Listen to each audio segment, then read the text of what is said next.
Assalamualaikum warahmatullahi wabarakatuh. Perkenalkan, nama saya Deden Muhammad Rizky. NPM saya 255200021. Tujuan saya membuat video ini adalah untuk memenuhi tugas UAS PAI. Pidato yang berjudul Dijian Hulu Tenyanggut, Dijian Buntut Tengepot, atau ajaran Islam tentang menjaga marwah, menghindari gibah, serta menempati diri pada posisi yang tepat. Alhamdulillahirrabbilalamin. Segala puji hanya milik Allah Subhanahu wa Ta'ala, Tuhan seluruh alam, yang telah memberikan kepada kita nikmat iman, nikmat Islam, dan nikmat kesehatan, sehingga pada hari ini kita masih diberi kesempatan untuk berkumpul, bersilaturahmi, dan saling mengingatkan dalam kebaikan.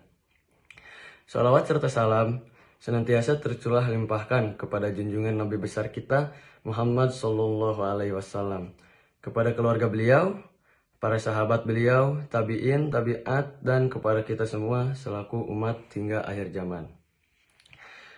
Hadirin yang dirahmati Allah, pada kesempatan yang berbahagia ini, izinkan saya menyampaikan sebuah pidato dengan judul Dijian Hulu Tenyanggut, Dijian Buntut Tengepot. Sebuah ungkapan dalam bahasa Sunda yang syarat makna, nilai moral, serta sangat relevan dengan ajaran Islam dan kondisi kehidupan umat manusia hari ini. Makna peribahasa Dijian Hulu Tenyanggut, Dijian Buntut Tengepot. Hadirin yang dimuliakan Allah, peribahasa Sunda Dijian Hulu Tenyanggut, Dijian Buntut Tengepot secara harfiah dapat diartikan dijadikan kepala tidak mau nyambung, dijadikan ekor tidak mau menyangkut. Makna filosofis dari ungkapan ini adalah sikap seseorang yang tidak konsisten, tidak menempatkan diri, dan tidak mau bertanggung jawab baik ketika berada di depan sebagai pemimpin maupun ketika berada di belakang sebagai pengikut. Orang seperti ini, ketika diberi amanah memimpin, ia akan dan kurang bertanggung jawab atau lalai. Ketika menjadi bawahan, ia akan membangkang atau tidak mau menurut perintah atau arahan, menolak, menantang, dan mendurhakai otoritas. Tidak mau dipimpin, tapi juga tidak mau memimpin. Tidak mau mengikuti aturan, tapi tidak mau bertanggung jawab. Inilah karakter yang sangat berbahaya dalam kehidupan bermasyarakat, berbangsa, bernegara, bahkan kehidupan beragama sekalipun. Dalam Islam, kita diajarkan keteraturan dan tanggung jawab yang benar. Hadirin yang dirahmati Allah, Islam adalah agama yang sangat menjunjung tinggi keteraturan, amanah, dan tanggung jawab. Dalam Islam, setiap umat harus memiliki posisi dan perannya masing-masing. Allah Subhanahu wa Ta'ala berfirman, "Wahai orang-orang yang beriman, taatilah Allah, taatilah Rasul, dan ulil amri di antara kalian." QS An-Nisa ayat 59. Ayat ini menegaskan bahwa ada pemimpin atau ulil amri yang harus ditaati, ada rakyat atau umat yang berkewajiban mengikuti selama tidak bertentangan dengan syariat yang diajarkan oleh Islam. Seseorang yang bisa disebut Dijian Hulu Tenyanggut, Dijian Buntut Tengepot jelas bertentangan dengan prinsip ini. Setiap umat manusia memiliki sikap pemimpin. Rasulullah SAW bersabda, "Setiap kalian adalah pemimpin, dan setiap kalian akan diminta pertanggungjawaban atas yang dipimpinnya." HR Bukhari dan Muslim.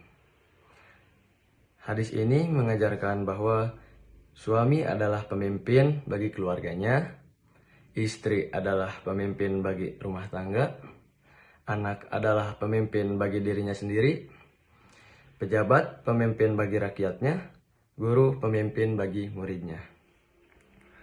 Jika seseorang tidak mau bertanggung jawab dalam perannya yang sudah dikaitkan sebagaimana hadis di atas, maka dialah gambaran dari peribahasa Dijian Hulu Tenyanggut, Dijian Buntut Tengepot. Ciri orang yang tidak konsisten dalam iman. Hadirin yang dirahmati Allah, Al-Quran juga mengingatkan kita, yaitu tentang bahayanya sikap tidak konsisten dan menjadi bermuka dua. Allah berfirman, "Dan apabila dikatakan kepada mereka, berimanlah kamu sebagaimana orang lain telah beriman, Mereka menjawab, apakah kami akan beriman bagaimana orang-orang bodoh itu beriman? QS Al-Baqarah ayat 13. Bisa disebut juga orang munafik yang berada di antara dua kelompok kaum muslimin. Orang seperti ini biasanya merasa paling benar, paling pintar, tetapi tidak mau tunduk pada kebenaran. Munafik, contoh nyata, hulu tenyanggut, buntut tengepot. Hadirin sekalian, dalam Islam, sifat yang paling mendekati makna peribahasa ini adalah sifat munafik. Rasulullah Shallallahu Alaihi Wasallam bersabda, tanda orang munafik itu ada 3. Jika berbicara, dia berdusta. Jika berjanji, dia mengingkari. Dan jika diberi amanah, dia berkhianat. HR Bukhari dan Muslim. Orang munafik tidak bisa dipercaya, tidak konsisten antara ucapan dan perbuatan, tidak layak memimpin, tidak pantas pula diikuti, suka berdusta, ingkar janji, dan berkhianat. Dampak sosial dari sikap ini, hadirin yang dirahmati Allah, jika sikap dijian hulu tenyanggut, dijian buntut tengepot dibiarkan, maka masyarakat akan kacau balau, organisasi akan hancur, keluarga kehilangan arah, umat kehilangan kepercayaan, negeri rusak dari dalam. Allah mengingatkan dalam Al-Quran, dan janganlah kamu saling berselisih, karena itu akan menyebabkan kamu menjadi lemah dan hilang kekuatanmu. QS Al-Anfal ayat 46.